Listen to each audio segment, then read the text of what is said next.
Ô, gente, boa noite. Falta 1 minuto para 18h40.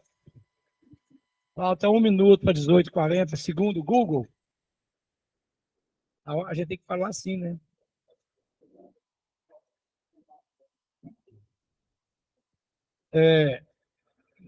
O programa foi. Queria agradecer a presença do Ítalo. Ele foi uma indicação aí, a gente precisava de um debatedor. Eu conversei com a cooperativa de engenharia, que está no CREA, eles ficaram de ajudar, só que deu um problema lá e eles não conseguiram mobilizar a turma. Mas a gente precisava de iniciar esse debate, porque na campanha nossa da chapa, foi um tema que foi discutido e não resolvido, e a gente não tem solução para ele, nós estamos debatendo, a ideia de debater o que pode o sindicato de engenheiros fazer para o autônomo. Pode fazer alguma coisa? Não fazer nada? Deixar do jeito que está? Então, igual a discussão que está sendo feita hoje da reforma sindical, o que faz com o Uber? A discussão está correndo. O Uber da Espanha deu problema. Legalizou, deu problema. Então, tudo tem o fator positivo ou negativo. O valor do Uber ficou mais caro na Espanha, diminuiu o número. Então, assim, tudo tem discussão pró e contra. Então, o objetivo é assim, nós não temos que querer resolver nada aqui hoje, porque se fosse para resolver aqui hoje, nós não estaríamos aqui, né? Porque já estava resolvido. O objetivo é fazer o debate para a gente abrir a cabeça dos sindicatos de engenheiros para essa. São milhares de engenheiros, eu vou falar para você mais de milhares, mais de mil. Se nós temos 140 mil engenheiros em Minas, que tem CREA, nós devemos ter mais da metade de serviço autônomo. Eu imagino que, apesar de não ter pesquisa, não sei por que nós não conseguimos fazer pesquisa, né? Mas um dia o sindicato de engenheiro pode ter dinheiro, a gente faz a pesquisa. E não doa para o CREA, nem para o CONFER. Proibido lá, tem que vender. Porque a gente precisava de ter uma pesquisa para entender o autônomo, para entender o que o engenheiro... Porque tem diferença, o assalariado, o autônomo, quem tira RT, quem é PJ, quem não é. Então, assim, tem sérias... Como eu não... Você está aqui para nos explicar, queria agradecer muito a presença de você, que colaborou, foi prontamente atendido, e passar a palavra para você. Acho que você fala seu currículo aí, né? Ok? Professor, autônomo, amigo do Luiz Borges. Uma boa noite para todos. Quero agradecer ao Murilo, ao sindicato, pela oportunidade de estarmos aqui hoje debatendo um tema tão importante. Qualquer assunto a ser debatido na engenharia é um assunto estratégico e tem que ser pensado como uma diretriz de governo municipal, estadual e federal. Porque é a engenharia que vai conduzir as necessidades desse país e sempre conduziu as grandes oportunidades que nós tivemos. Quero agradecer também ao professor Luiz Borges, que me fez essa indicação. Fiquei muito feliz quando o Murilo me telefonou. É uma forma da gente retribuir o ensino que ele me passou quando eu estive no Cefet. Vou me apresentar aqui rapidamente. Eu sou Ítalo Coutinho, sou formado em Engenharia Industrial Mecânica pelo Cefet. Eu estou no mercado atuando como engenheiro, né, emitindo a RP há 22 anos que a gente vem participando, né, de projetos simples, de média complexidade, de alta complexidade, projetos voltados aí à parte de mineração, principalmente. A minha maior experiência é nessa área. Eu até tenho uma empresa, né, tenho um sócio junto comigo, mas a nossa atuação, por ser uma empresa pequena, é praticamente como autônomo. Então, por isso que eu me sinto muito à vontade em vir aqui conversar com vocês. Eu tive um tempo na minha experiência profissional, porque eu trabalhei dentro de empresa. Até 2015, eu estive, minhas 8 horas diárias eram basicamente dentro de empresa. Mas eu mantinha a empresa em paralelo para fazer um atendimento a um laudo, a uma vistoria, a um treinamento que alguma empresa solicitava. Então, eu já estava atuando como autônomo. A empresa, o nosso CNPJ é de 2003.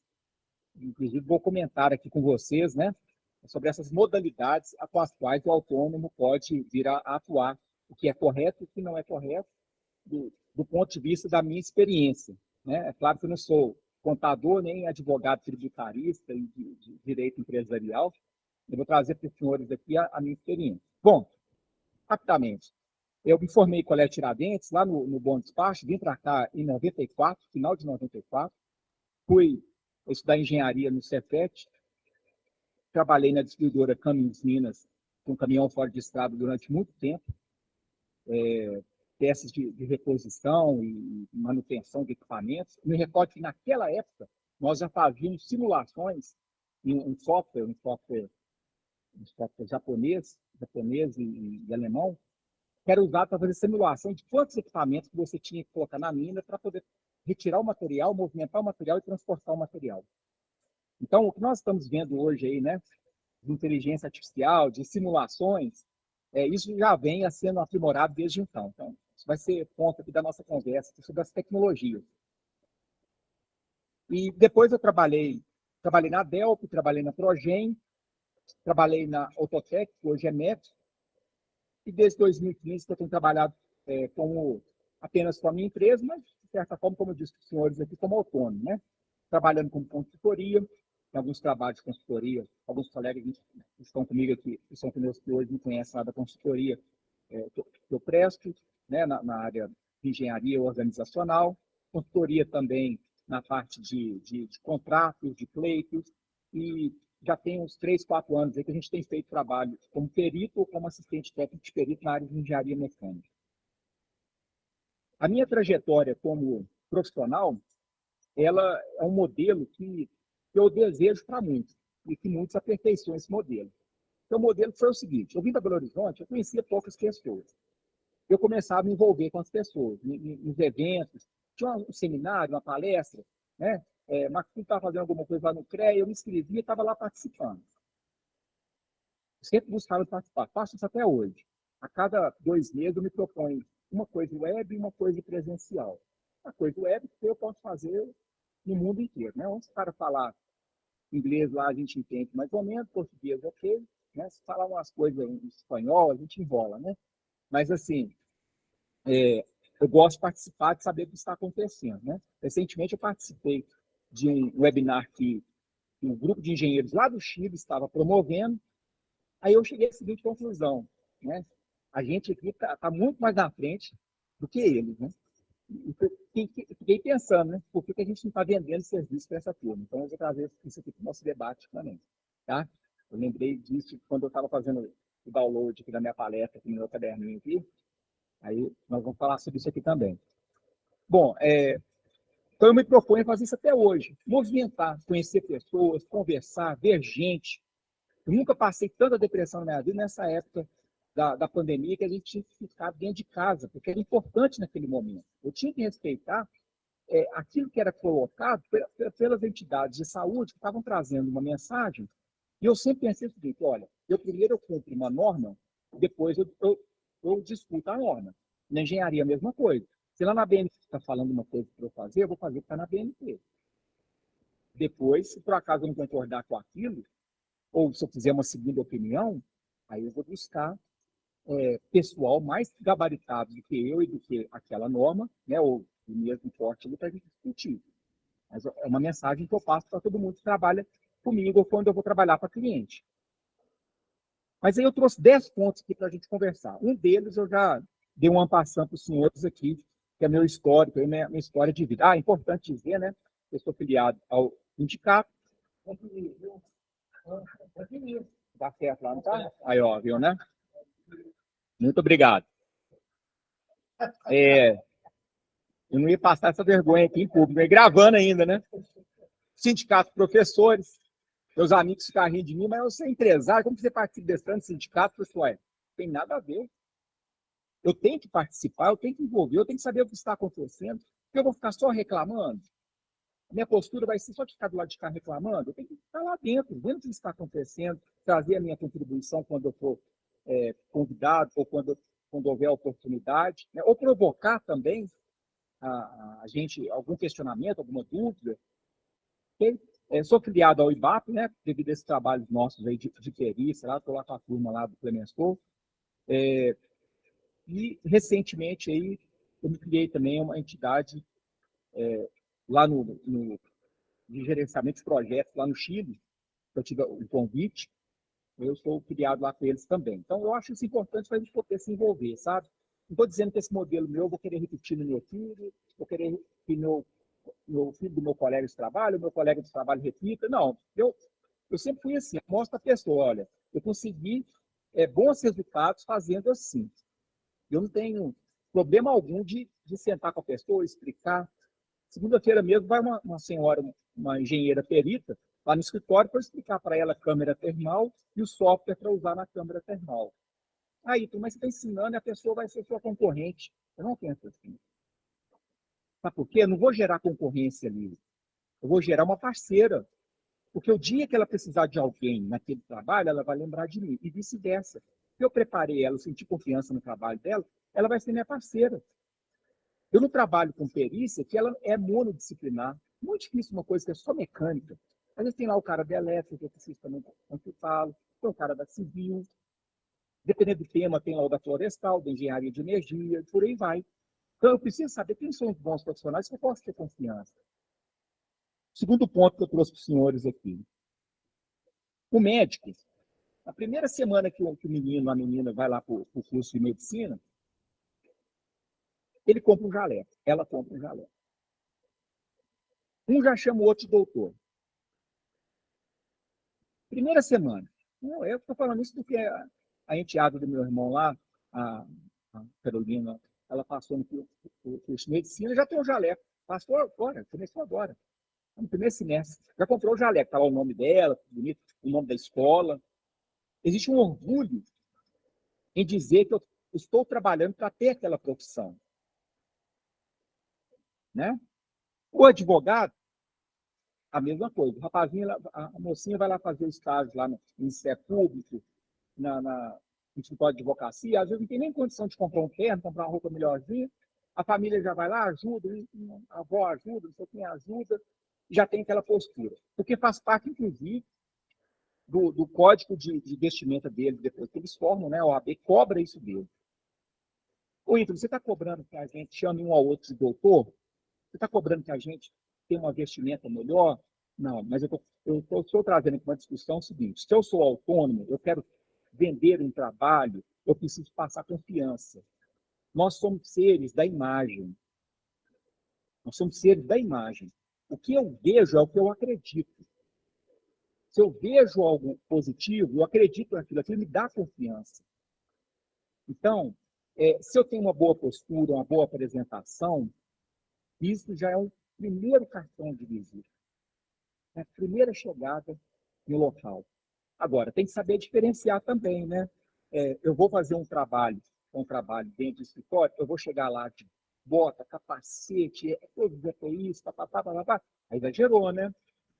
Também vou visitar uma obra e chego lá de tênis, né? De bermuda, com a camisa para fora, de tudo. Também acredito que não está adequado. Então, é ter essa consciência, porque outras profissões desenvolveram isso mais rapidamente do que a gente. Então, não acho necessário a gente chamar um ao outro de doutor, de engenheiro, né? Ô engenheiro, ô doutor. Mas o respeito, ele é muito importante, sabe? Acreditar no trabalho do outro até que aquilo não se cumpra, até que aquilo seja provado de uma outra maneira. Outro ponto que eu trouxe aqui também, para a nossa discussão, eu como autônomo, eu preciso, em muitos casos, emitir uma nota fiscal. Trabalhando como perito no PJ, ou no Ministério Público, eles vão me pedir um cadastro na prefeitura, a prefeitura vai me dar lá uma mordida por ano lá de R$ 1.500, geral, e quando eu faço o trabalho PJ, eles depositam o valor lá na minha conta e acabou, não preciso ter nota fiscal. Em vias de regra, é assim que eles têm funcionado. Okay? Mas está vendo que eu tenho que pagar ali para a prefeitura um valor de um recolhimento de um ISS anual, então, em torno de R$ 1.500, alguma coisa assim. Até tem uns quebradinhos aí. Tudo bem, então isso é uma situação muito atípica. Não quer dizer que eu preciso ter empresa, tá vendo? Mas eu preciso estar em dia com o CREA, vai valorizar a minha presença, dizendo que eu sou filiado a um sindicato, a uma associação, a uma entidade de classe. E quando eu coloco lá meu nome, eu coloco Ítalo, IBAP, número tal. Eu coloco lá, eu vou descrevendo onde eu tenho minhas filiações, que são minhas credenciais, é aquilo que mostra a minha capacidade intelectual de resolver aquele problema por qual eu fui convidado a resolver, ou prestar uma opinião, um parecer, né? Bom, posso trabalhar como MEI? Não, não posso. O que é o MEI? O governo, tempo atrás, eu não sei qual governo que foi, criou oportunidade de você ser um microempreendedor individual. Aí você vai ter um CNPJ, vai entrar na prefeitura, vai poder emitir nota fiscal. Engenharia não se qualificou para isso. Então não pode. Se você abrir uma MEI e vender seu serviço de engenharia, a prefeitura vai te aplicar uma multa e aí você vai ficar desconcertado. Vai perder dinheiro. Então, não vale a pena correr esse risco. As coisas estão muito cruzadas, as informações, né? Hoje o fiscal da prefeitura, ele não precisa nem sair lá da cadeira dele para fiscalizar seu trabalho. Não é isso? Então, é muito perigoso ir por uma saída errada, inclusive, né? Então, o microempreendedor individual não caracteriza para a engenharia. Não é possível trabalhar nessa modalidade. O RPA, Recibo de Pessoa Autônoma, é interessante. É interessante, dependendo do valor do serviço que você prestar, você pode usar o RPA, que vai valer a pena. Às vezes uma coisinha assim, o cliente me convida para vir aqui, ô Ítalo, vem aqui, faz um trabalho para nós aqui, assado, e dependendo do que for, é interessante, vale a pena. Então, o recibo de pessoa autônoma vai ter que recolher impostos. Quem te contratou, é importante que quem te contratou saiba fazer isso, como que vai recolher os impostos, como vai declarar isso, e depois você vai ter que declarar isso no imposto de renda. E se fizer errado, a malha fina te pega. Aí vem a amolação, você vai ter que ir lá na Receita, vai ter que explicar, né? Então, tem algumas questões aí que a gente não pode facilitar por causa disso. Tem que entender. Não quer dizer que você desconhece da regra, que a regra não te afeta. Todo mundo está sentado aí, está sendo puxado para a cadeira. A gravidade está afetando todo mundo. Ah, eu não acredito na gravidade. Você não vai sair flutuando por aí. Né? Então, é importante entender essa regra do RTA.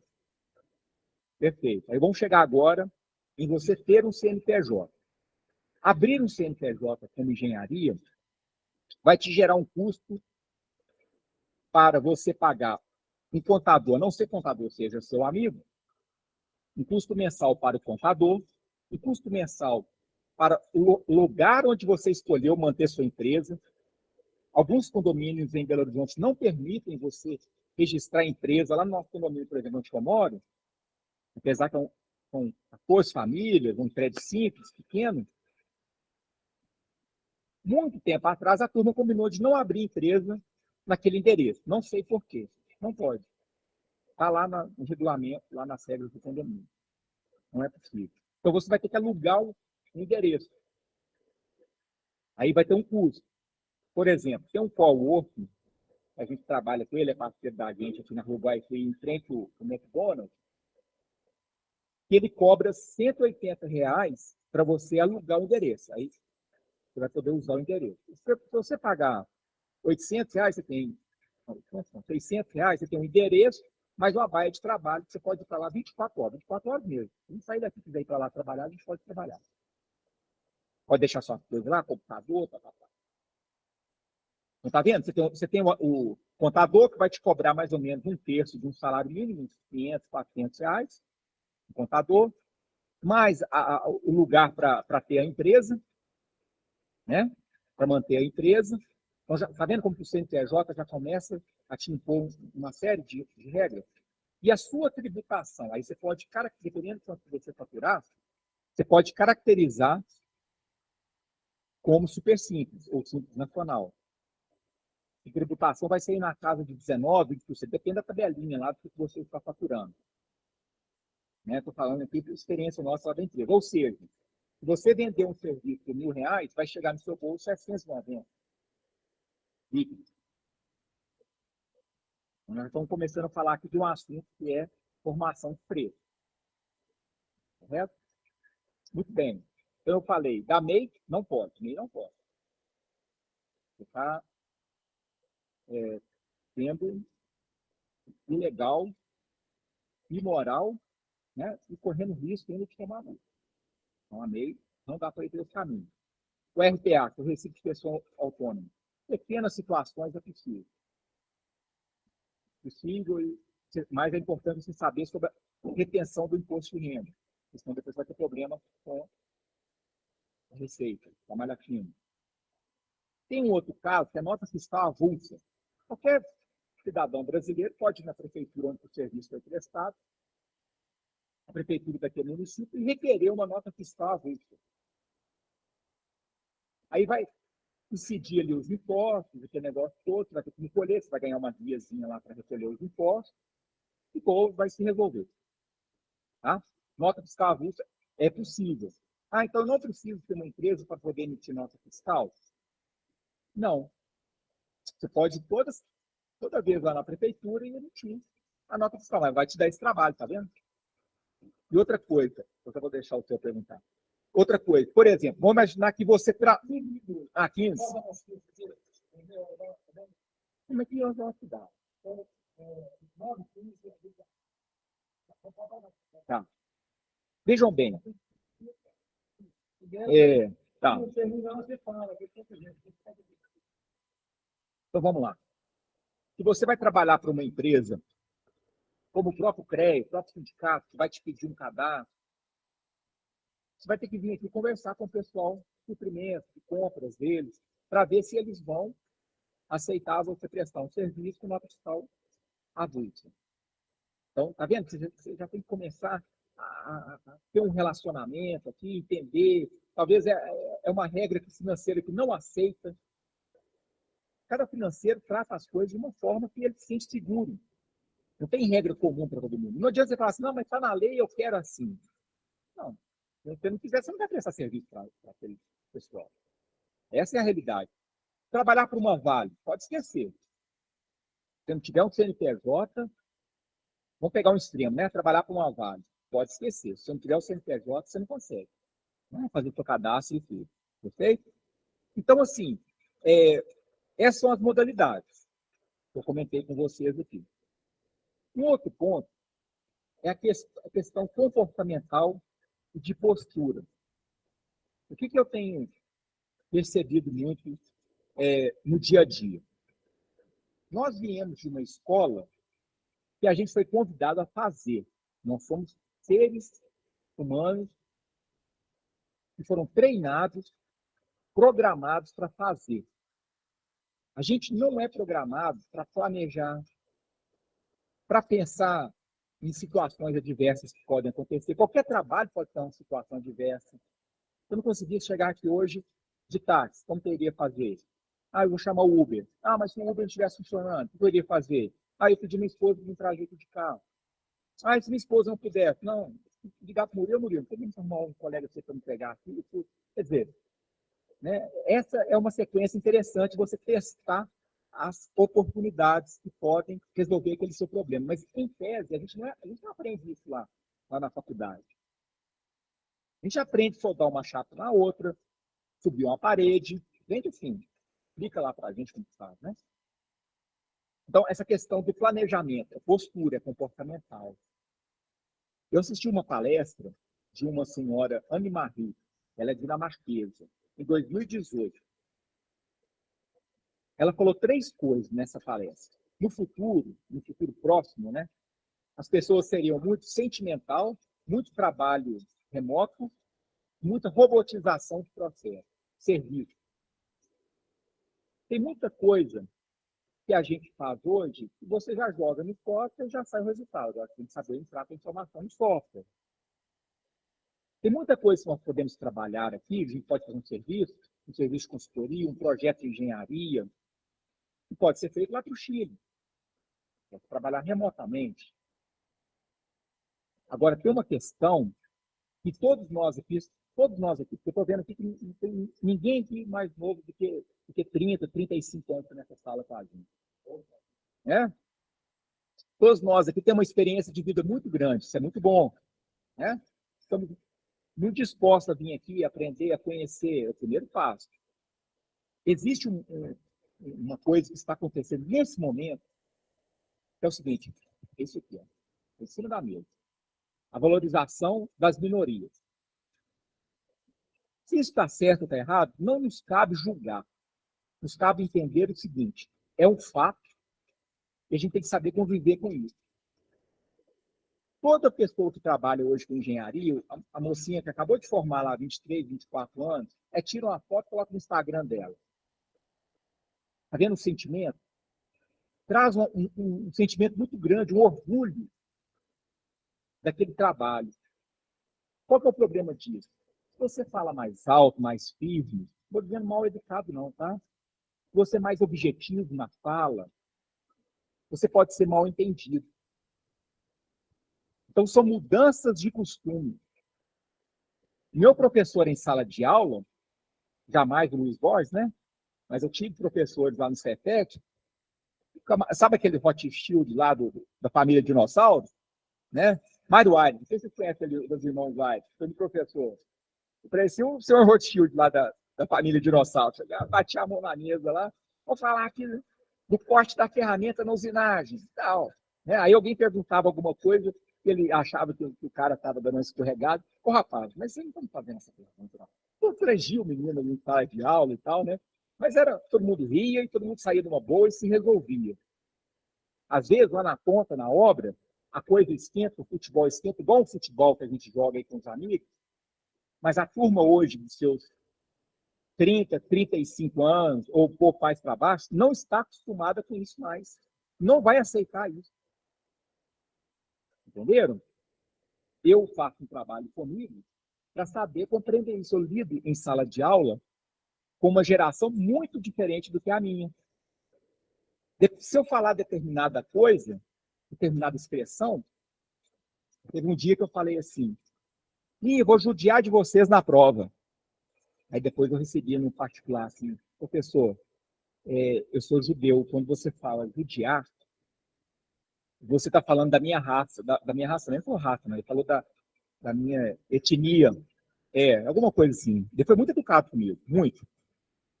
Então isso, ele não falou assim não, mas ele quis dizer o seguinte, o senhor me ofendeu. O recado que ele passou foi esse. Eu não sou bobo, na próxima aula eu sou pessoal. Eu usei uma expressão que não foi muito ocupado, eu queria, em nome aqui de todos aqui, pedir desculpa, eu queria lembrar vocês qual a expressão que foi. Aí eu contei, eu procurei lá na internet, lá, realmente é um uso inadequado. Porque os judeus sofreram tanto, né, na história bíblica, na história atual, né, que isso é usado como... É igual, por exemplo, você falar assim também, os senhores também devem ter escutado essa expressão. O Ítalo é muito radical, ele é um xiita. É um pouco também. Então, estou falando de postura, que é uma coisinha que está aqui no meu download, que eu fiz da palestra aqui. Então, eu, como autônomo, eu tenho que ter postura, eu tenho que saber o que está acontecendo, os comportamentos. Eu tenho que ser assertivo nas minhas ações. Assertivo com 2 S. É diferente de acertar com C.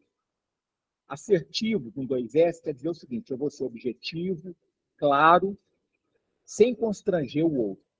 Essa é a ideia da assertividade. Sabe? É o meu convite aos engenheiros, que a gente seja mais assertivo com 2 S. Aí a gente vai acertar com C a forma de lidar com essa sociedade que está aí, que está passando por uma revolução e acredito que vamos começar a ver muitas melhorias em breve aí, porque tudo nós estamos falando de respeitar o ser humano, respeitar um ao outro, né? Então, eu falei de postura. Outro ponto que eu quero trazer aqui, eu até falei um pouco antes, marketing digital. Eu tenho que buscar ter uma presença nas redes sociais, porque quem compra meu serviço hoje está nesse mundo. Você tem um Instagram, tem um LinkedIn, já está de bom tamanho. Ah, vou fazer um TikTok, a dancinha lá para vender meu serviço, né? Oba, oba, oba, compra aqui meu relatório. Não, eu acredito que o nosso público não quer ouvir isso, né? Apesar que se você procurar lá no Instagram, lá, você vai achar uns engenheiros lá, vendendo as coisas dele desse jeito, né? Mas eu acho que, no meu ponto de vista, isso não passa a seriedade necessária da nossa profissão, ok? Então, assim, você estar no meio digital é importante. Fez um trabalho bacana, pede autorização para o seu cliente, publica. Publica lá no LinkedIn, publica no Instagram. Você não perder tempo, você faz as duas coisas, o mesmo post, a mesma escrita, um no outro, já está bom. Quem se espalha, isso é viral, sabe? Tem um algoritmo lá da comunicação do negócio, que todo mundo que for interessado nesse assunto vai receber a sua mensagem, de alguma forma, vai chegar para você. Se você ficar olhando lá o dia inteiro coisa no Instagram de cachorro Yorkshire, você vai ver que vai aparecer um tanto de coisa de cachorro Yorkshire para você depois, né? Porque o algoritmo faz isso, né? Ele fica te marcando lá das coisas que você gosta. Então, eu penso isso. Você tem que ter uma presença para fazer o marketing, a divulgação, a publicidade do seu trabalho. E a minha sugestão é o Instagram e o LinkedIn, que eu acredito que são dois ambientes aí que são bem visitados por quem pode vir, né, a comprar o meu serviço, o meu trabalho. Outra coisa, por falar em trabalho, formação de preço. Então, uma regrinha básica, né? Como que eu formo um preço? É o custo, mais o meu lucro, mais os impostos. Basicamente isso. O custo para fazer aquele trabalho, lá dentro vai estar o aluguel do meu espaço, a gasolina aqui para visitar o camarada, a impressão se eu pedir algum trabalho impresso, algum material que eu comprei lá que foi necessário para fazer serviço, que não seja material de obra, né? Mas o lucro, quanto é que eu espero de lucro para fazer aquele trabalho, mais os impostos lá que eu tenho que pagar para o governo. Com essa formação do preço. Às vezes eu vejo umas coisas assim, ó. O camarada pediu um laudo lá para nós recentemente, aí ele falou assim, mas fulano faz por R$600. Eu falei assim, amigo, só a RT para fazer isso aí, o Helder, se alguém se não estiver enganado, essa RT mais barata é R$96. É, vamos colocar isso. 96, né? A mais barata é R$96. A RT mais barata para fazer qualquer coisa. 96, então sobrou 500. Eu tenho que ir lá na sua obra 2 vezes. Cada ida que eu vou, eu gasto R$50. Sobrou 400. Eu tenho que imprimir esse laudo. Vai ficar R$100. Sobrou 300. Vou gastar 10 horas. Você está falando para mim que a minha hora custa R$30? Eu fiz essa conta com ele ao telefone, entendeu? E, cara, não consigo te atender. Tem dia que a gente está com a inteligência emocional em alta, aí a gente é suave para dar uma resposta dessa. Assim. Tem dia que a inteligência emocional falta, aí você nem dá muita ideia, você fala, amigo, infelizmente eu não consigo te atender, não. Né? Então, assim, é importante saber formar o preço. Como que você vai fazer a formação do seu preço? Vai ter gente no mercado que vai vender um negócio que vale 5 mil por 600? Vai. Saibam disso. Como que você vai conquistar o cliente? Por confiança. Eu, por diversas vezes, para entrar numa empresa e um cliente, eu joguei meu preço lá embaixo. Eu mergulhei meu preço. Eu paguei para trabalhar. Direcional Engenharia é um exemplo desse. Eu joguei meu preço lá embaixo para poder entrar, mostrar minha competência, para depois os camaradas ficar consultando a gente mais vezes. Perfeito? Mas foi uma estratégia minha. Naquele momento, eu poderia fazer aquilo. Obviamente, se eu tivesse algo mais rentável para colocar dinheiro no meu bolso e pagar minhas contas, talvez eu mandaria o preço normal para direcional. Perceberam? Então, você tem que ver o momento que você está passando com ele também. Certo? Quando você entra no cliente, aumentar o preço e chegar no seu preço, aí é um trabalho de formiguinha. Você faz o primeiro trabalho, às vezes você faz muito barato para entrar. Aí você testa. Era 100, agora você colocou 120. O cara comprou. Beleza. Aí o próximo você coloca 140, ele já não comprou. Aí você sabe. E o seu concorrente está ali entre 140 e 120. Eu estou vendo que o engenheiro, além das atribuições de engenharia, ele tem que saber fazer o financeiro do negócio dele, e seja ele um empresário ou seja ele autônomo. E existe uma ferramenta fantástica para isso, que é muito barata, que é o Google Planilhas, que é de graça. Você pode montar lá as planilhas de custo sua, tudo no Google, vai estar na internet. Se queimar o computador, não tem problema, você vai lá e busca. Né? Inclusive, eu quero deixar uma sugestão, que depois, se a gente quiser fazer tipo um workshop de ferramentas para o engenheiro, né? Eu me disponho a fazer essa colaboração aqui para o sindicato. Tá? Muito bem. Essas ferramentas, né, que são gratuitas, são práticas, para ajudar o trabalho, para dar uma profissionalização no trabalho, a gente traz essa colaboração aí. Muito bem. Então, essa formação de preço, ela é importante, porque senão, eu não sei se eu estou ganhando dinheiro ou perdendo dinheiro. Tem empresas que é o seguinte, está ganhando, está gastando, mas no final do mês sobrou, deu para pagar lá a parcela da Hilux, lá do dono da empresa, esse cliente que está ganhando dinheiro. Né? E, às vezes o cara está na roubada e não está sabendo. Né? Que daqui a pouquinho, a hora que faltar serviço, não vai ter dinheiro, vai ter que dispensar as pessoas, e tem uma coisa que é capital intelectual, você formou pessoas. Então a gente tem, da mesma forma que médico, advogado tem uma postura, passa profissionalismo, a gente tem que trazer para nós essa questão do profissionalismo da rede de trabalho também. Aí o sindicato pode trazer essa colaboração, criar uma rede de trabalho, uma promoção, discussões, oportunidades. Porque aí, né, a gente conhecendo os profissionais, né, poxa, estou precisando de um engenheiro civil. Arthur, me ajuda aqui nesse negócio aqui e tal. Já conheço ele, conheço o trabalho dele, fica mais fácil. Ok? Então, eu falei de formação de preço. Ao negociar preço, é interessante a gente saber explicar para o nosso cliente a formação do nosso preço. Ele entender o seguinte, olha, eu não estou sendo injusto com vocês. Se tem alguém que está cobrando mais barato, essa pessoa, como eu te expliquei aqui, realmente ela está mergulhando demais. Aí eu não consigo, eu preciso fazer um trabalho profissional para você. Eu tenho que pagar a anuidade do CREA, eu tenho que pagar a anuidade do Sindicato de Engenheiros, tenho que pagar a anuidade lá, entidade de classe com a qual eu participo. Tudo isso é uma composição de custo que é para investir no bom engenheiro que eu sou. Então, a gente tem que levar esse tipo de argumentação na negociação do preço, sabe? Eu estou aqui hoje como engenheiro formado, já com meus 47 anos, com uma bagagem de vida, de experiência, eu paguei muito caro por isso. Né? Na minha formação, na minha educação, no seminário, nas viagens que eu fiz para ir lá, escutar uma palestra e voltar. Quantas vezes? Já der, né? Então tá, nós vamos terminar aqui já. Bom, outra coisa, regras do jogo. Eu já até falei muita coisa aqui.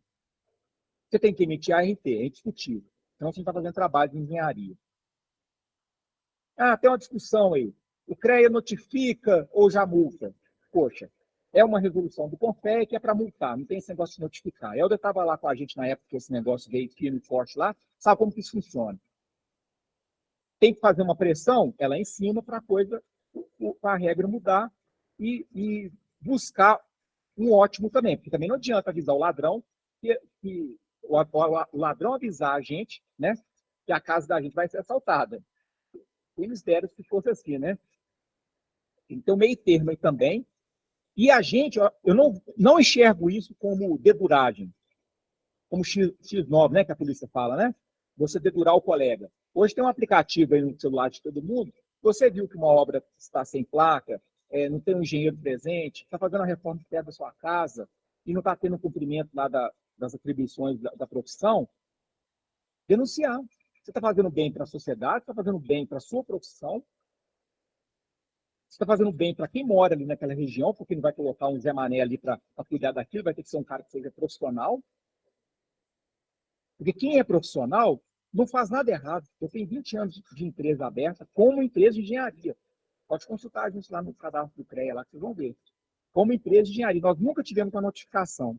Pode acontecer que amanhã eu vou ser notificado? Pode. A gente faz tanta coisa que uma hora a gente vai errar. Né? É possível isso, mas até o momento, como diz a Carta de São Paulo, né, o CREA nos ajudou. Fala de Deus nos ajudou, né? Então, assim, porque a gente buscou andar na linha. É caro andar na linha. Não é barato andar na linha. Não é barato. Quer fazer as coisas assim tocadas, nada profissionais, você também vai receber um salário nada profissional. Você quer andar na linha, você vai gastar muito, mas a chance de você coletar bom serviço de boa remuneração, vão aumentar consideravelmente. E aí entra uma coisa que eu queria falar aqui, que é a formação do profissional. Todos os CREAs tomaram uma iniciativa muito interessante nesse ano de criar cursos de formação profissional. Parece que daqui chama Qualificar Engenharia, Qualifica, um negócio assim. EAD. O sindicato tem um curso lá, não tem? Pois é. Então, as entidades fizeram, o sindicato fez, já tem, é de graça. A aderência de 140 mil profissionais, até o outro dia para trás que eu vi um post aí, foram 1.000 profissionais. Muito pouco. Nós não estamos falando nem de 1% de aderência. Ah, e pode ser que o cara escreveu também mais de um curso, né? Então é menor que 1% essa aderência aí. 140, 170 mil, não recordo a quantidade de profissionais que a gente tem em Minas. Mas, enfim, uma formação continuada, sabe? Ontem, eu lancei junto com o engenheiro o curso de formar engenheiro consultor. Eu até trouxe meu cartão aqui, vou deixar aqui em cima da mesa. Quem quiser depois pegar e mandar um e-mail, eu informo sobre isso daí e depois a gente pode até passar isso para os clientes, divulgar para os associados. O engenheiro Elienay Fulli, engenheiro de produção, junto comigo, nós bolamos o curso para ensinar o camarada a ser engenheiro consultor. E, de certa forma, é o que a gente faz, é consultoria, mas aí vai falar de postura, de como resolver problemas, né? Uma coisa que todo mundo estudou aqui na escola, aqui, é método de análise e solução de problemas, o famoso MAST. Isso é super importante para o momento que nós estamos vivendo. Aí o Elienay fala sobre isso. E tem um outro que nós vamos lançar nos próximos 10 dias, que é o engenheiro professor. Desde 2006, eu dou aula na PUC. Quem me convidou foi o professor, no curso que ele tinha. Sabe? Eu nem perguntei para ele quanto era. Eu falei assim, eu vou. E agora eu já estou coordenando lá 6 cursos de pós-graduação. Estou coordenando. Eu tenho o luxo de escolher quantas horas aula que eu quero por mês. Eu posso escolher, essa disciplina aqui eu tenho condição de ir lá e fazer. Eu tenho 16 anos que eu trabalhei para chegar numa situação dessa. Né? Da gente ter uma, entre aspas, zona de conforto. Não é zona de conforto, porque o negócio é super dinâmico. Amanhã, o que eu ensino hoje já não serve mais. Então, eu tenho que estar em constante renovação. Que é outra coisa que eu quero falar também. Que você aprendeu 5 anos atrás tem pouco valor hoje. Você tem que reciclar isso aí. E, por fim, a questão da digitalização. Todos os serviços públicos passaram por uma forte digitalização, principalmente pelo evento da pandemia do Covid-19. O CREA passou por uma digitalização, mudou o sistema dele. Hoje a gente tem menos contato com pessoas e mais contato com o sistema. Isso, num primeiro momento, causa um desagrado muito grande, que parece que a gente não está tendo uma atenção e um atendimento que a gente espera, né? Se a gente olhar o setor bancário, os bancos hoje que estão crescendo vertiginosamente são aqueles que são mais digitais. E olha que interessante, ao mesmo tempo, Sicob, Sicredi, essas cooperativas de crédito também estão crescendo. Por quê? Tem uma turma que está preferindo o banco super digitalizado e tem uma turma que quer uma coisa mais personalizada, que é a proposta das cooperativas de crédito. Interessante, né? E os dois estão crescendo. E nesse meio aí, Bradesco, Itaú, Caixa, Banco do Brasil, estão buscando se adaptar. Quem fez propaganda para o Itaú recentemente, o Itaú Personalité, que é o banco nobre deles lá. Lewis Hamilton. Foi lá e fez uma propaganda do Itaú Personalité para falar assim, ó, vem para cá que eu vou cuidar de você, vou te dar suporte. O Personalité, como o nome diz, né, é um atendimento personalizado. Então, os grandes bancos estão percebendo essa necessidade também, né, de ter essa presença. Então, digitalização, o que é isso? É o seguinte, você está com o seu computador aí, ele queimou. Você tem seu arquivo lá de guardar seus projetos, sua documentação. Se perdeu, choveu, caiu, queimou. Se nessas duas situações que eu trouxe aqui, se você está tranquilo, a não ser pelas perdas materiais, mas que a informação está guardada digitalmente, você é um cara que está no mundo digital. Ah, eu tenho um HD que eu carrego tudo lá nele. Está errado. Super errado. Você está carregando coisa confidencial de cliente, da sua vida pessoal, seu imposto de renda, não sei o quê. Qualquer um acessa o HD. Hoje você tem como digitalizar aquilo que eu falei, Murilo, aqui, né? A gente depois talvez fazer um workshop para isso. O próprio Google tem lá, Google Drive, tem as suas ferramentas, você pode guardar tudo lá. Se você quiser um negócio lá de terabyte, você vai pagar um valor muito pequeno. Se você quer menos do que 1 terabyte, você não paga nada. Né? Então, assim, eu quero falar o seguinte, um engenheiro que não acompanhar as mudanças comportamentais, culturais que estão acontecendo, um engenheiro que não se digitalizar. Eu consigo trabalhar com meu celular aqui, meu celular é meu computador. Muitas coisas eu faço aqui, ó. Senão, quando não acaba a bateria, né? Quando não acaba a bateria, dá para fazer muita coisa. Engenheiro que não se digitalizar, que não entender as questões culturais, comportamentais, um engenheiro que não entender as regras do jogo, ele não vai conseguir bons resultados na sua carreira. Como autônomo, que tem muito espaço, um engenheiro civil, ele pode sair da faculdade, ele já está administrando 1, 2, 3 obrinhas de reforma do prédio dele, papapá. Nossa, é um show. Né? Eu, assim, se eu fosse pensar economicamente, eu voltava no passado e ia fazer engenharia civil. O engenheiro mecânico já é mais difícil. Uma oficina mecânica para ter um engenheiro mecânico assinando por ela e ter a presença desse engenheiro mecânico. Eu não conheço nenhuma aqui em Belo Horizonte, acho que eu nunca fui atendido por um engenheiro mecânico. Não me recordo. Eu também não sou de frequentar oficina bacana lá da rádio, pode ser que ali tenha, né? Mas, assim, no meu cotidiano eu não tenho, nunca vi. Né? É claro que para algumas profissões, para você ser autônomo, digo assim, as profissões de engenheiros com as variações, para ser autônomo, vai ser mais difícil do que outras, mas as oportunidades existem. Né? E só para fechar aqui, eu queria trazer uma mensagem para vocês. Nosso país é um país continental. A digitalização de muitos processos tem nos aproximado de serviços e trabalhos no país inteiro. E a única forma da gente chegar até essas oportunidades é relacionamento. É o que nós estamos fazendo aqui hoje. Quero agradecer a oportunidade, quero agradecer a presença de vocês. Vocês fizeram diferença, porque, infelizmente, o engenheiro não tira a bunda lá da cadeira da televisão para vir aqui, para conversar, para debater. São poucos. E vocês estão de parabéns. Obrigado.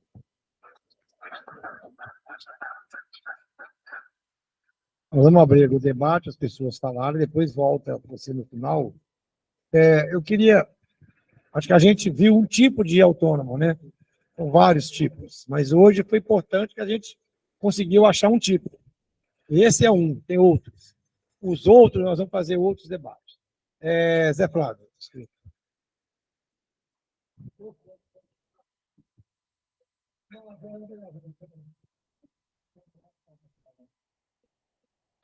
Eu não quero nem comentar a sua palestra, não. Quero já devolver a pergunta que mais nos interessa, que você traçou o que deve ser um autônomo. Eu quero te devolver a pergunta. O que esse autônomo demanda de um sindicato de engenheiros? Eu me inscrevi também para colocar do que ele falou aqui. Eu entendi que nós podemos ter o endereço do sindicato à disposição dos autônomos. Não acho bom aquilo que ele falou, da sede estar à disposição, porque sede sindical é uma coisa complicada para a gente liberar as salas, aqui tem assembleia, tem não sei o quê. Mas o endereço, eu acho que o endereço é uma questão que a gente pode olhar com muita boa vontade e pode resolver o problema. Nós não precisamos cobrar muito, não, porque essa sede é do próprio sindicato. Eu entendi que o endereço, não vou falar muito, não, agora o próximo é Shakespeare.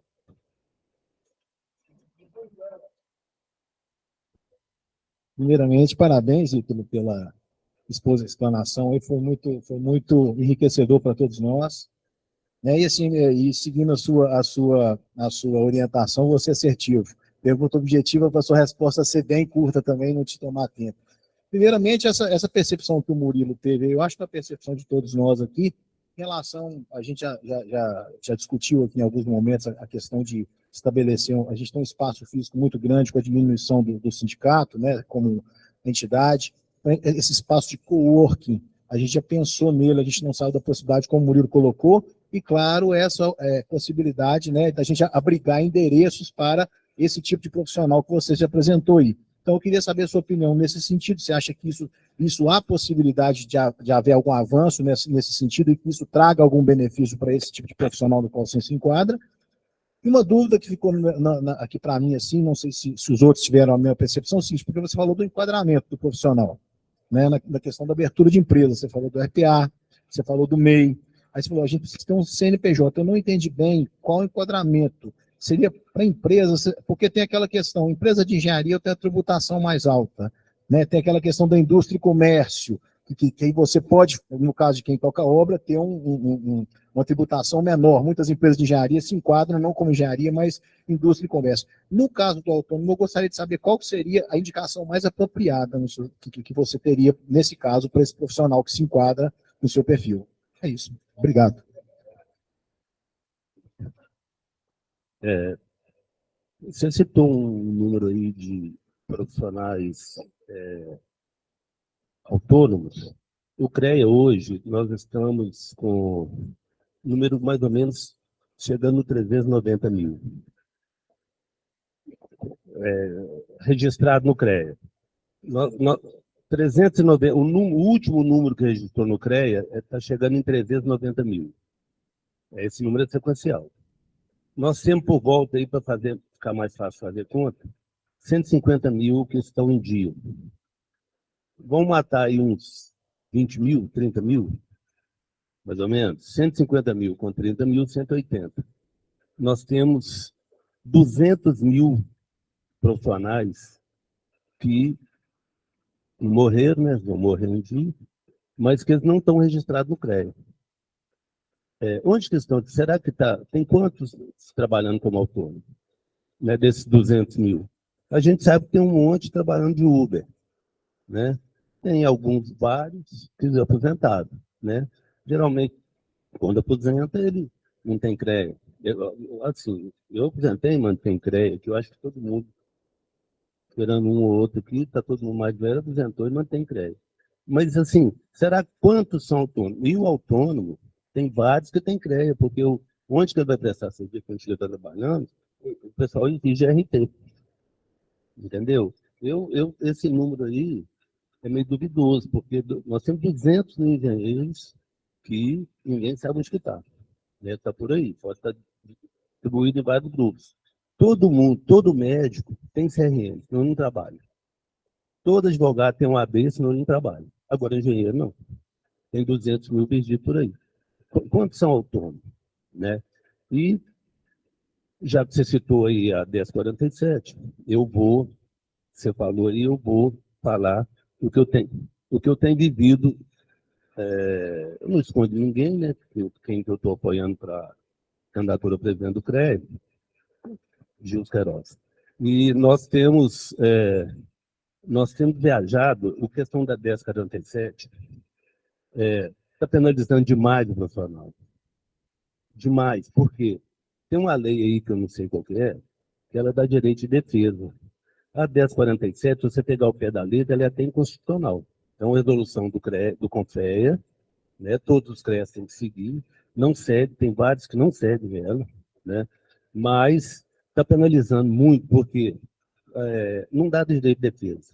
O cara é multado e depois ele vai recorrer dessa multa na Câmara. A Câmara depois pode ser no CREA, depois pode ser no CONTEG. Aí isso aí leva tempo, gasta dinheiro, né? E se der tudo certo, a multa reduz para 20%. Então, eu acho que tinha que ter um meio termo, é a lei, mas assim, a reclamação está muito grande e ela penaliza mais o profissional pequeno, né, que está começando agora, porque as grandes empresas, elas têm gente lá especialista, fazendo empresa, raramente uma grande empresa é multada, né, que ela segue direitinho. Então, isso é uma coisa muito polêmica, né, de discutir, mas eu acho que tem que ter uma solução. Você tem que cumprir a lei, mas também não pode ficar penalizando, principalmente o profissional que está começando agora, né, o autônomo mesmo, que está sendo multado. Mas esse número aqui, para esses aí é preocupante. Será que tem quantos autônomos esses 200 mil que ninguém sabe escutar?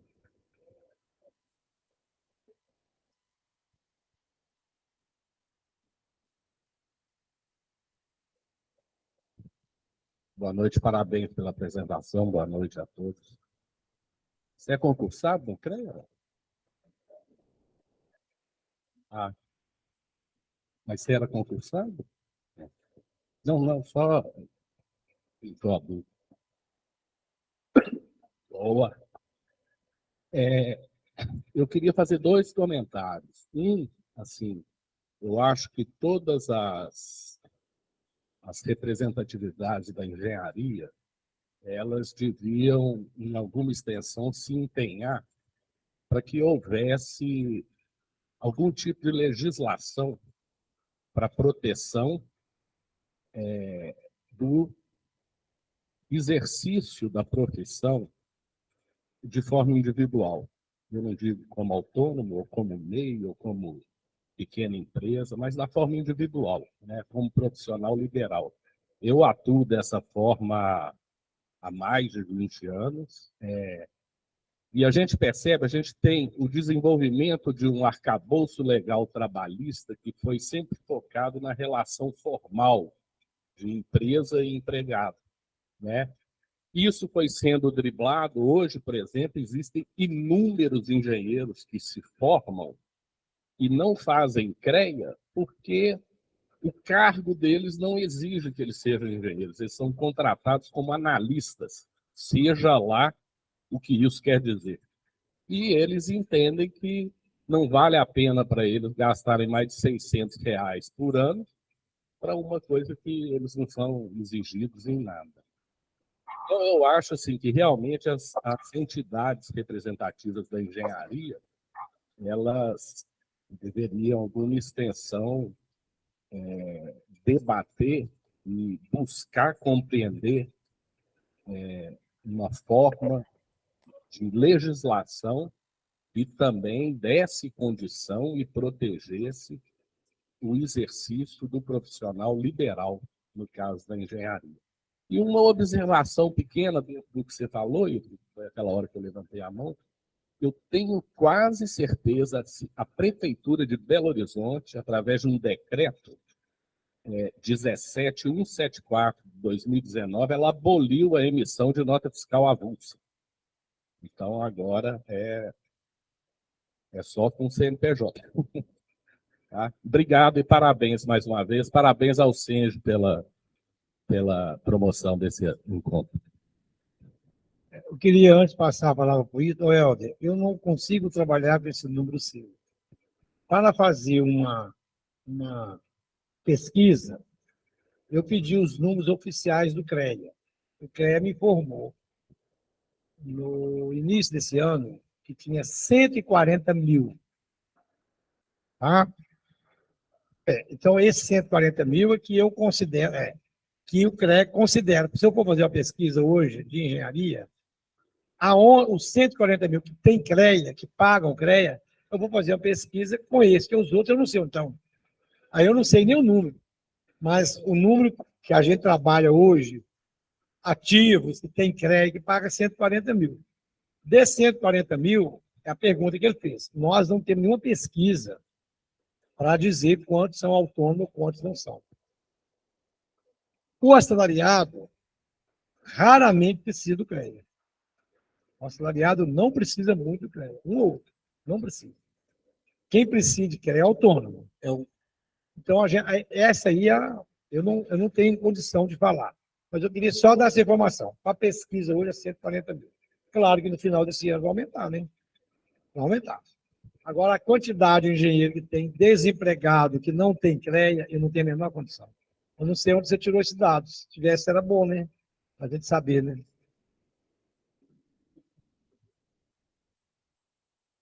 Ah, que tem CREA, entendi. Pelo registro, 390 mil, ok. Entendi.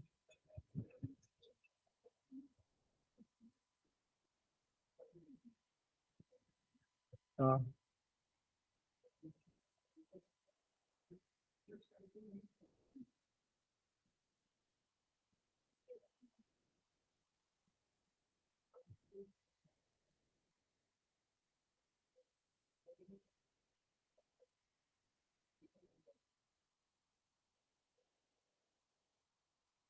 Agora, eu queria também, só para antes de passar para você, o Helder sabe a minha posição, eu acho que essa questão da multa tem uma ingresia, que a gente chama lá no interior de Minas, e uma ingresia que para mim não está claro. Qualquer um derruba essa norma. Por que não derrubaram até hoje? Qualquer menino, eu brinco, qualquer licitação que tem em Minas hoje, se eu pegar um menino de 5 anos, fizer uma representação do TCE, derruba a licitação. Então, essa norma do TCU, do Conféia, se ninguém derrubou, tem algum coelho nessa cartola escondido. Porque se as empresas, vou dizer as empresas, que têm melhores estruturadas, que têm dinheiro para entrar com advogado, para derrubar, não quer derrubar, para elas é mais interessante, que ela acha que ela é legal, ela acha que ela faz tudo certo, ela não quer acabar com essa norma, porque se quisesse, já tinha acabado há muito tempo. O Ciduscon, se quiser entrar, acaba no outro dia. Essa é a minha percepção, só para alguém analisar. Título. Bom, então vamos lá, né? Você perguntou o que o sindicato poderia fazer para o autônomo. Primeiro, o autônomo tem que saber que o sindicato existe, que o sindicato quer fazer coisas por ele. Primeiro ponto. Segundo ponto, esse autônomo tem que querer vir aqui. Eu estava conversando com um camarada de associação de entidade de classe no interior de Minas, ele falou para mim que para ele poder encher um curso lá, sei lá, se foi BIM, se foi MS Project, sei lá o que foi. No final do curso tinha um churrasco. E só poderia ir no curso se a pessoa pudesse ir no churrasco, se a pessoa participasse do curso. Entendeu? Puxa vida, né? Eu sou professor, eu me descobri professor recentemente, sabe? Antes eu só dava aula, agora eu sou professor, me sinto professor. Mas eu achava esquisita a pessoa me chamar de professor. Hoje, eu tenho duas profissões, eu sou engenheiro e sou professor. E não tem aquela primeira e a segunda, não. Tem duas profissões. Você ter que colocar a pessoa dentro de um ambiente que ele vai ter um benefício de carne e cerveja, ao invés de ter um benefício de conhecimento, até melhorar a vida dele, bom, aí vamos partir do seguinte, isso é cultural, o Brasil é assim, desde o dia que vieram fazer o primeiro churrasco às beiras lá do Porto Seguro, entendeu? Na época era de gente, agora já está mais normalizado, né?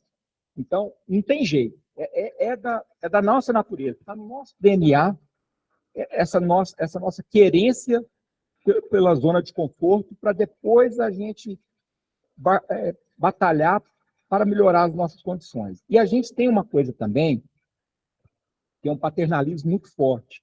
Todo mundo fala o seguinte, mas eu quero que o CREA resolva minha vida, eu quero que o sindicato resolva minha vida, eu quero que a entidade de classe resolva minha vida. Mas ninguém vem aqui para participar quando tem uma coisa bacana, ninguém vem aqui para trazer boas ideias, ninguém vem aqui para debater ideias. Então, assim, hoje, com o movimento da internet, você tem também um exagero, né, de eventos que é o certo sendo colocado como errado. Entendeu? Então, de vez em quando eu vejo umas coisas assim no grupo lá de aluno que eu participo, inclusive eu estou até saindo de todos, e a minha comunicação com eles é pelo sistema lá da PUC de comunicação, porque eu percebi que, infelizmente, as pessoas não sabem usar a comunicação de forma saudável e produtiva. Isso toma muita energia do coordenador, do professor, sabe? Muito bem. O que eu tenho visto? Eu não sei para que existe o CREA. O CREA é só para cobrar da gente as coisas. Para que o sindicato? Por que eu vou pagar uma taxa para o sindicato? O sindicato é de esquerda, é comunista, é facão, foice, martelo, como que é? Foice, martelo, né? Tem lá na bandeira lá. Como criancinha, não sei o quê, papapá. Bom, é o seguinte, as pessoas nem sabem qual é a função do CREA, qual é a função do sindicato, qual é a função da entidade clara.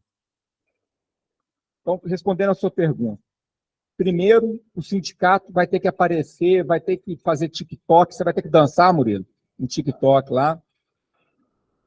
Vai ter que fazer esse TikTok, vai ter que aparecer lá, vai ter que ir lá nas faculdades, começar a fazer um trabalho de formiguinha, visitar a faculdade no interior e falar o seguinte, olha, a gente existe e a gente pode fazer isso e isso para você ser um profissional melhor. É a minha opinião, tá? Primeira coisa é aparecer com proposições.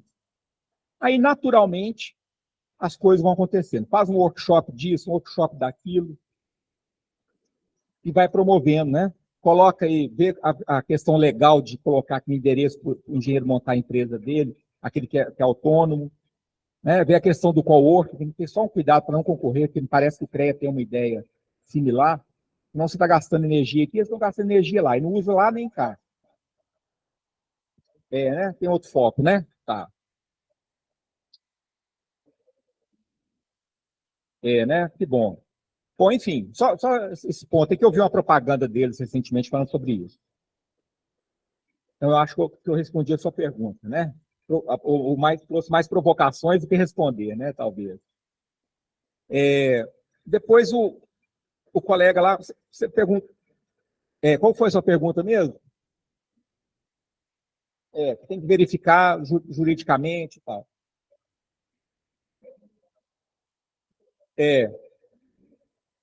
Não, fundamental, muito importante. E informar que existe essa possibilidade, né? Entendeu? Fazer o TikTok, fazer aquele negócio todo lá. E a outra? Tá. Olha, veja bem. Vai depender para quem você está trabalhando. Se você consegue trabalhar hoje, porque todo serviço prestado, toda receita adquirida, cabe um registro fiscal para isso. Perfeito? Se você prestar um serviço para mim como engenheiro, eu tenho que contabilizar isso de alguma forma, e o mecanismo de contabilizar isso pode ser um RPA ou uma nota fiscal. RPA, ok? Já conversamos aqui só da preocupação do imposto de renda, e a nota fiscal. Algumas prefeituras podem não permitir ter a nota fiscal avulsa, ou você vai ter que montar uma empresa CNPJ e encarar aqueles custos que eu falei aqui. É verdade. Olha, como a gente presta muita atividade de perícia e de consultoria de engenharia, o nosso enquadramento na empresa de engenharia, então, os nossos impostos estão na casa de 19%, 21%, como super simples. Né? Agora, se você presta serviço de construção, você pode ter o benefício lá que você comentou, aí tem que ver com o contador se aquilo está correto, né? Não é nem o contador, é um advogado tributarista. É a pessoa mais adequada que você tem que recorrer aí sobre esse assunto, entendeu? É,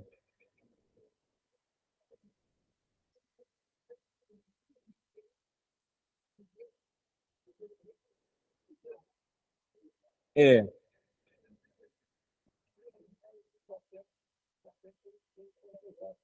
Mas eu vou te falar o seguinte, a minha experiência é de quem eu já vi ao meu redor. Abriu CNPJ como empresa de engenharia. 7.2, ponto, isso aqui é o KNAI lá.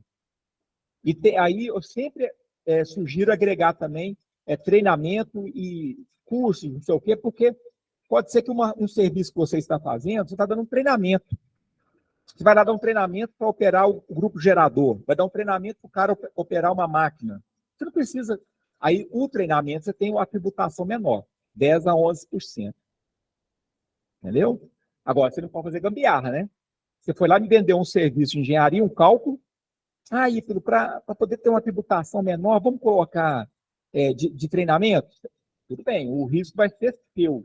Porque a hora que vir a prefeitura bater na minha porta, eu vou falar assim, não, ele foi meu prestador de serviço, eu não conferi nada disso, eu não retive o imposto, ele pagou por lá. Verifica com ele. Nem não. Não. Uma pessoa pode ser que Na minha experiência, sim, ok? E na minha experiência de outras pessoas do meu redor ali. Inclusive para trabalhar, por exemplo, Arcades Logos, contrata o camarada para CPJ. Aí tem que abrir uma empresa. O jurídico da Arcades Logos cobra que seja uma empresa de engenharia que está trabalhando para uma empresa de engenharia. Porque se der algum problema trabalhista, ele vai falar o seguinte, não, ele estava aqui prestando serviço, fim, meu, na modalidade pessoa jurídica.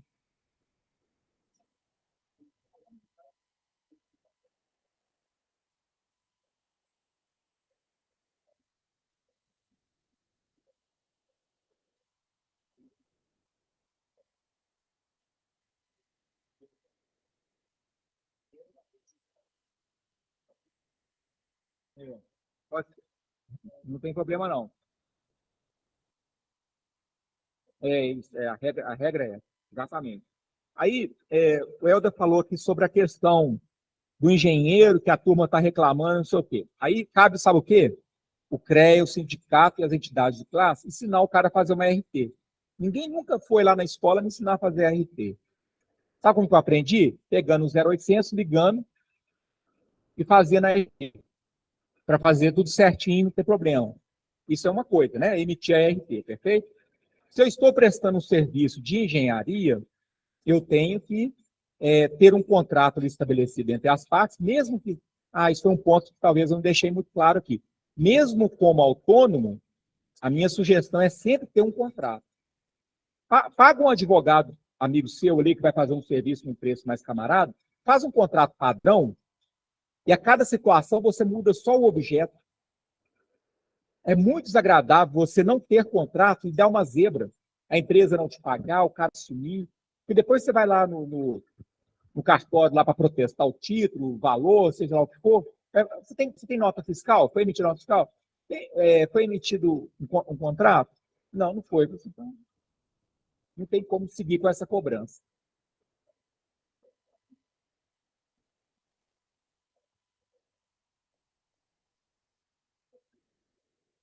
Mas eu vou te falar uma coisa que eu não conheço e não jamais iria praticar assim.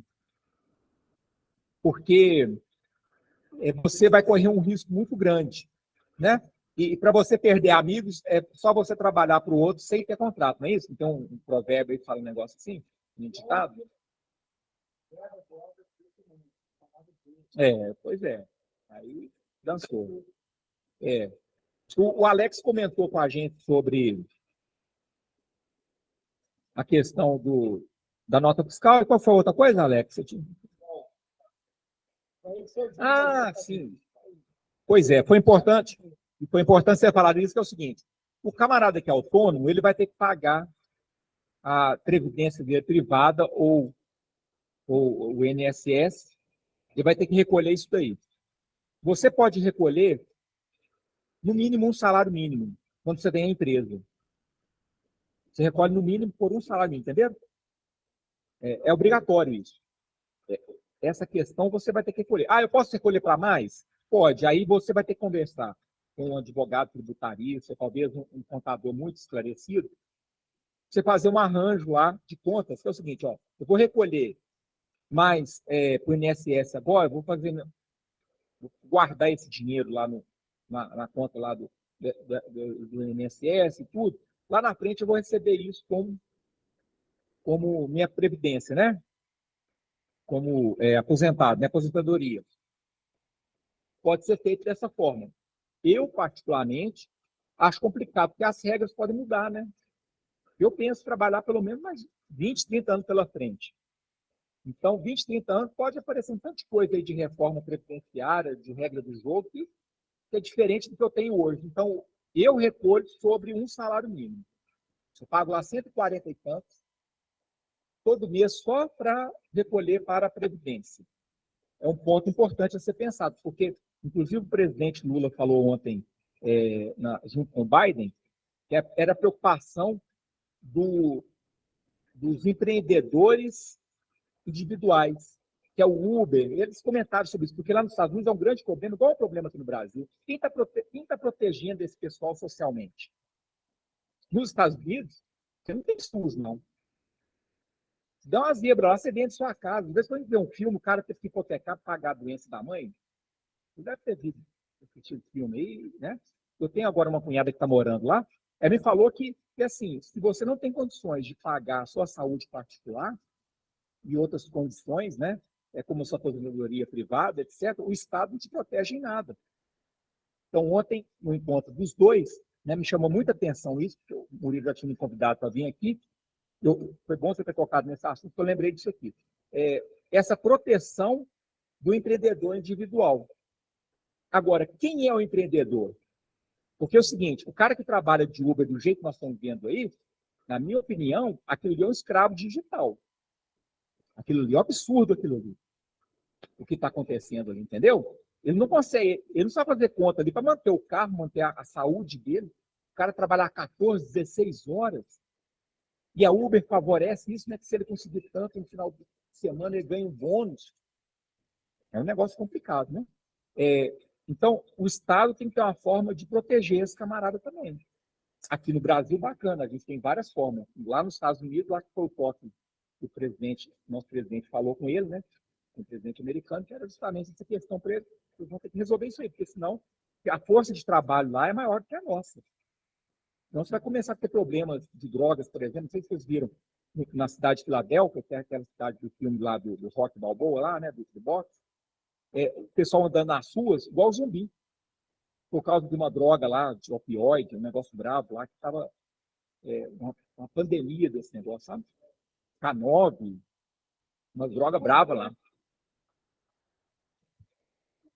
Bom, então assim, eu acho que realmente você não tem uma... Acho que você tem obrigações, né? Porque todo mundo tem que recolher o INSS, eu acabo recolhendo pelo menor, mas eu consigo ter um controle lá financeiro que eu pago a previdência privada em paralelo. E aí tem as regras do jogo lá muito claras, né? É outra história, né? Mas consigo pagar pela mútua um plano de saúde, que para minha família e para mim fica interessante financeiramente. Então, assim, eu estou numa condição que me traz esses benesses, né? De ser autônomo e ter toda uma proteção social aí, de saúde, de futuro, né? Eu pago um seguro no Banco Itaú, que é do autônomo. Então, por exemplo, se eu ficar sem trabalhar, eu comprovar que aquele não deu condições de trabalhar, eu recebo uma diária, não sei se é de R$300, R$500, durante X dias. Então, mas tá vendo que tudo é coisa que está saindo do meu bolso para eu me manter assim, né? Então, tem que se pensar alguma coisa onde que o Estado ele pode colaborar, porque o Estado, o grande sonho do Estado hoje é fomentar mais PPPs, porque ele não vai conseguir fazer obras de infraestrutura, porque ele não vai ter bala na agulha para fazer o que ele fez anos atrás. Então, vai fomentar as políticas público-privadas. A mesma questão é de uma saúde coparticipativa, uma previdência coparticipativa. Não sei, não sou especialista nisso, mas né, tem que levar essa preocupação mais para cima aí, né? A CUR tem mais experiência com fé, essas coisas, até para discutir a questão da notificação antes da multa. Eu penso o seguinte, quem anda na linha não precisa temer nada. Né? Mas eu fui orientado, alguém me orientou.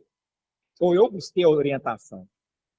Né? Eu lembro que o Buxerec me chamou uma vez lá no CREA para a gente poder fazer uma orientação para o pessoal da agronomia. Para eles saberem trabalhar, atuar, porque o engenheiro agrônomo lida diretamente ali, com várias atividades de engenharia e às vezes não cumpre isso, que é muito informal, né? Cria uma informalidade muito grande. E o agronegócio representa 70% do nosso PIB. Né? Fala, Alex.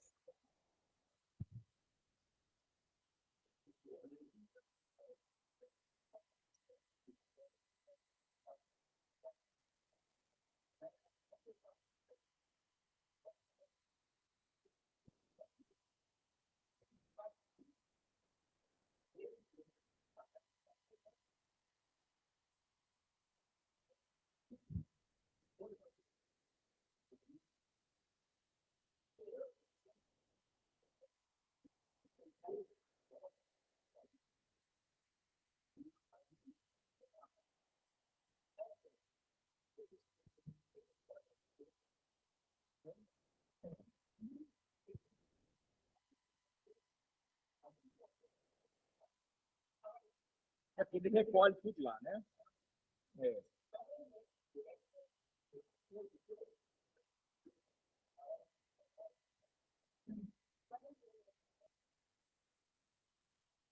É o imposto de renda, né? Alex, a reforma do Temer escreveu lá, isso que você pediu. Ninguém quis.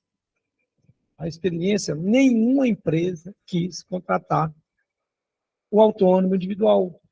Está na reforma, só ler a reforma do Temer, 2017. Pode ler, eu não sei qual é o artigo aqui, depois a gente pode procurar, está lá autônomo. Ninguém quis, eu já conversei com a nossa advogada aqui, a Lorena, ela falou que ninguém topou isso, ninguém quis assumir esse risco, por quê? Porque a empresa, por exemplo, a direcional, vai contratar o Alex como pessoa, me faz um projeto, ela não tem segurança jurídica de que você não vai reclamar de alguma coisa. Ninguém teve essa segurança jurídica. E, só para finalizar aqui, Bom Despacho é dono do mundo. Aqui hoje veio um cara aqui do Cicobi, Bom Despacho. Ele falou e conversou com a direcional de Bom Despacho. Aí veio o item de Bom Despacho, aqui só sobrou o Bom Despacho.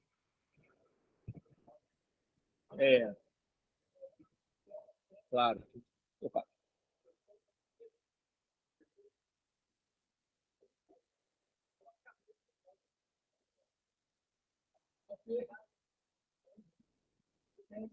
Perfeito. Aí, olha que maravilha de país que a gente vive. Nós estamos no momento certinho. Nós temos 7 candidatos.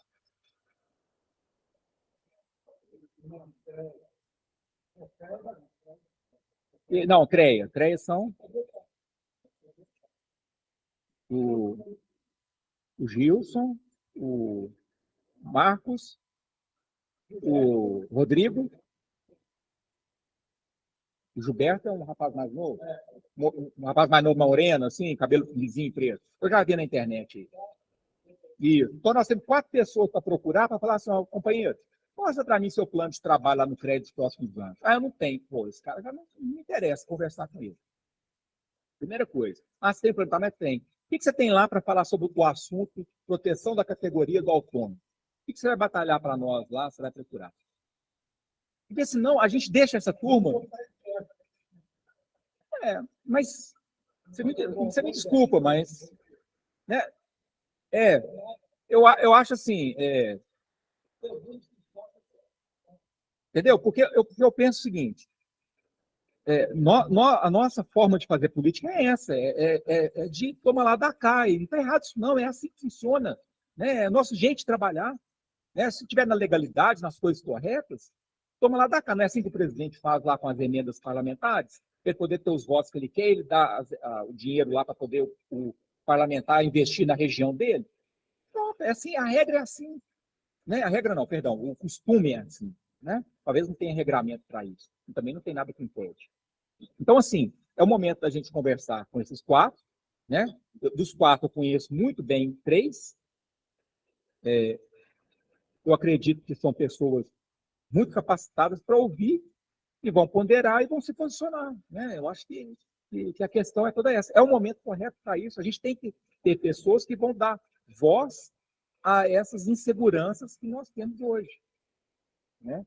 E o sindicato está aí, está promovendo aqui a nossa conversa hoje, vai promover outro, vai promover o negócio do Wesley, não vai?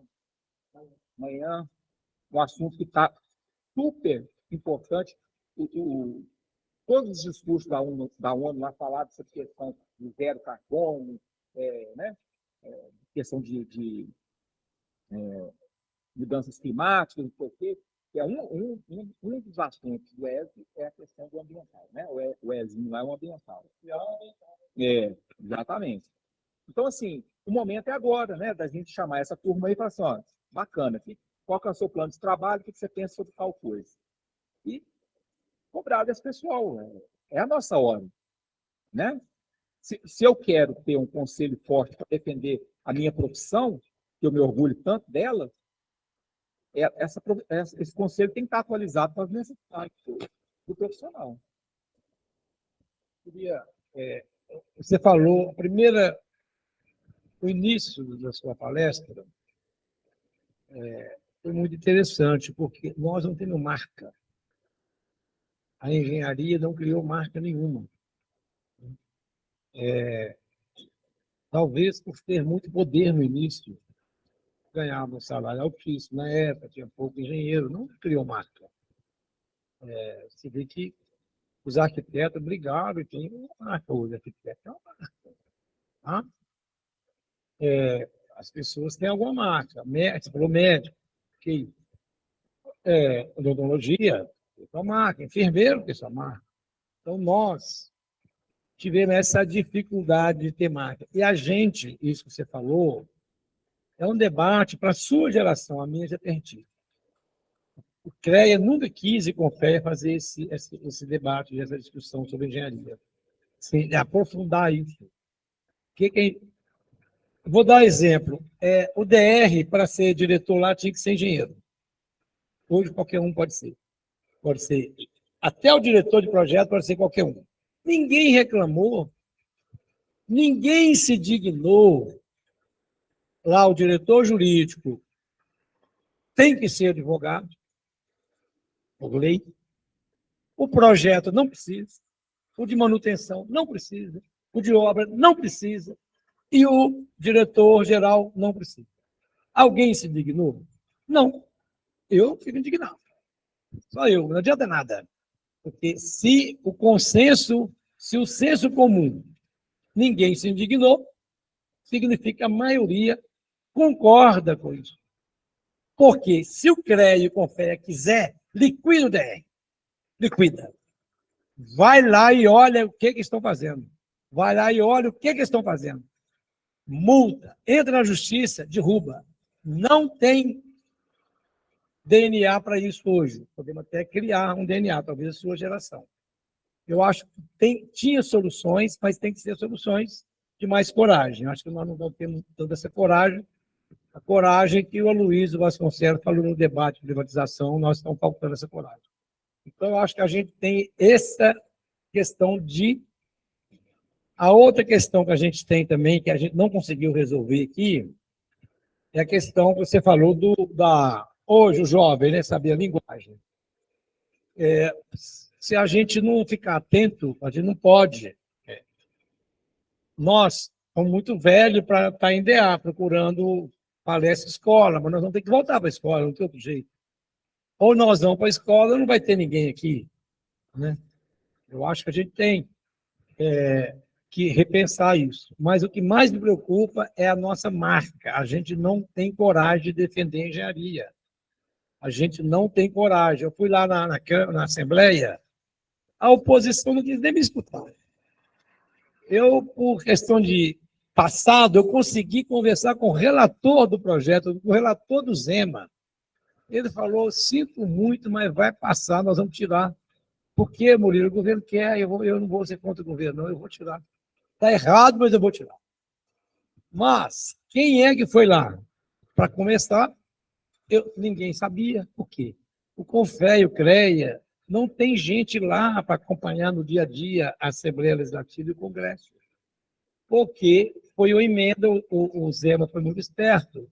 Tinha uma reforma sindical, no segundo turno, na última hora, ele mandou a lei acabando com a engenharia do DR. Porque se ele mandasse antes, podia dar problema. Ele mandou exatamente onde vinha. E ninguém acompanhou. O negócio foi uma semana para ser votado. Então, eu acho que eu gostei muito da palestra, acho que agradecer muito. E a gente tem que repensar essa marca, o que nós vamos fazer com a engenharia no Brasil. Nós não temos poder nenhum, o governo federal não nos ouve. Um PAC de R$ 1 trilhão, a engenharia não participou. 1 trilhão e 700 milhões não participou. Podemos correr atrás. Então, é isso. O que a gente tem que fazer aqui no sindicato, que eu defendo, é sempre defender a engenharia, a ciência e o engenheiro. Quer falar mais alguma coisa? Quer encerrar? Dá só uns minutos para você encerrar. Não, só realmente agradecer, né? Eu acho que a gente tem que trazer mais esses debates, né? Eu sempre fui uma pessoa, assim, um ser humano de dar as caras, sabe? Eu me apresento, eu me coloco, eu não fujo do debate, tenho buscado ser mais assertivo, né? Com 2 S, né?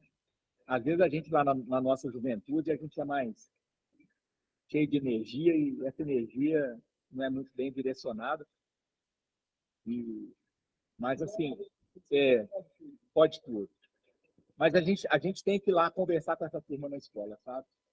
Eu dei um curto espaço de tempo, eu dei aula na graduação. Eu vou te dizer que estamos formando bons engenheiros, é porque as empresas, o mercado está cobrando. Entendeu? Não é porque, olha que interessante, não é porque a escola está cobrando, é o mercado que está cobrando o cara que virar no fim. Aí me preocupa se o engenheiro está fazendo o trabalho dele corretamente, sabe? Porque uma coisa dessa geração, que é chamada geração Z, é o seguinte: eu tenho filho, você está aqui na minha mão, né? Meu filho, quer saber qual que é a população da Finlândia. Ele pergunta lá, Alexa, qual que é a população da Finlândia? Ainda fala as cores da bandeira ainda da Finlândia. Exatamente, cara. Muito bem. Então, o que acontece? Esse pessoal acha que por ter acesso ao conhecimento, ele tem conhecimento. São coisas diferentes, entendeu? Eu não tinha acesso ao conhecimento. Eu tive que aprender as coisas comprando livro. Eu ia lá no Maleta, nas lojas, nos sebos, lá procurando livro mais barato, né? Porque é um acesso caro, complicado. Até hoje ainda é. Eu acho isso uma coisa, um país que precisa desenvolver, porque o computador ser caro, o livro ser caro, né? Tem que repensar um pouquinho isso aí. Então, assim, a gente tinha acesso dessa maneira, ir lá, aprendia, aplicava e fazia a coisa acontecer. Ou às vezes estava errado, aprendia de novo. Agora, essa turminha nova que está chegando aí, não é assim. Isso vai refletir onde? Fatalidade, improdutividade nas empresas. Aí a nossa profissão, se ela hoje é desvalorizada por causa de nós, ela vai ser desvalorizada por causa de uma incompetência das atuais gerações prestando o trabalho da profissão, né? E talvez, só para não ser mal entendido aqui, quando eu digo que a gente se desvalorizou, é porque eu falei mal do meu colega, eu coloquei um preço mais baixo, é porque eu não quis me unir o meu colega para a gente aprender junto e a gente ir lá e conquistar algum espaço, algum trabalho, sabe? E talvez a gente precisa ter mais essa aproximação, né? Aí, respondendo a sua pergunta de novo, o sindicato tem condição de fazer isso. Obrigado, gente. Eu queria consultar o plenário aqui, antes de sair. Nós tínhamos combinado de fazer um debate quarta-feira que vem sobre o lítio. Mantemos ou passamos para daí 15 dias? Só uma pergunta. Quarta-feira que vem, porque eu estou perguntando, porque nós fizemos nessa. Porque pode ser 4 de outubro ou semana que vem. Queria só dar uma consultada, porque se Às vezes tem gente que acha que toda semana é ruim, entendeu? Muita gente reclamou, por isso eu estou perguntando. 4 você é a favor, 4 de outubro. Aí, tá vendo? Acompanha, pronto, eu imaginei que seria isso. Que? Olha, quinta-feira também, olha aqui, gente, por que eu propus isso? Porque a semana que vem tem quinta-feira cultural, viu, Paulo Takahashi? Quinta-feira cultural aqui, com filme Caçador de Androides, com comentário. Vai ter um debatedor aqui no final, o filme. Quinta-feira, 5h30. Versão antiga, versão antiga. Então, a gente passa para o dia 4, a questão do lítio. E a outra questão que você lembrou, acho que a gente tinha que achar alguém aí de hidrogênio verde. Esse tal de hidrogênio verde está todo mundo discutindo, né? Eu fui dar uma lida, esse negócio é complicado. Fazer hidrogênio verde, o nego fala assim, hidrogênio verde, vamos fazer, vamos, quanto custa? Quanta energia tem, né?